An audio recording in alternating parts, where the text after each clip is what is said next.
జీవితం దేనిపై నడుస్తుంది? ధనం పైన, వైభవం పైన, శ్వాస పైన కాదు. ఈ జీవితం విశ్వాసంపై నడుస్తుంది. విశ్వాసం అంటే మనం, విశ్వాసం అంటే మనవాళ్ళు. కానీ ఎప్పుడైతే ఈ విశ్వాసం పోతుందో అప్పుడు మనుషుల మనసులు విరిగిపోతాయి. దాని తర్వాత వారు ఇంకేమీ చేయలేరు. అప్పుడు అలాంటి సమయంలో మనం ఏం చేయాలి? 3 పనులు మీరు చేయాల్సి ఉంటుంది. మొదటిది ప్రేమ.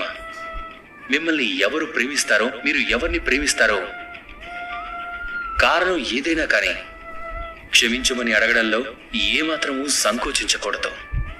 ఇక రెండవది విశ్వాసం. ఎవరైతే మిమ్మల్ని ప్రేమిస్తారో, మిమ్మల్ని నమ్ముతారో వారి నమ్మకాన్ని ఎప్పుడూ జరపకూడదు. ఇక మూడవది తోడు. ఎవరైతే మిమ్మల్ని ప్రేమిస్తారో, మీపై నమ్మకం ఉంచుతారో, వారి తోడు మీతో ఉంటుందో వారి దగ్గర మీరు ఎప్పుడూ ఏదీ దాచిపెట్టకూడదు. ఈ 3 కార్యాలు చేయండి. అప్పుడు మీ జీవితంలో మీరు సంతోషంగా చెప్పండి, రాధాకృష్ణ.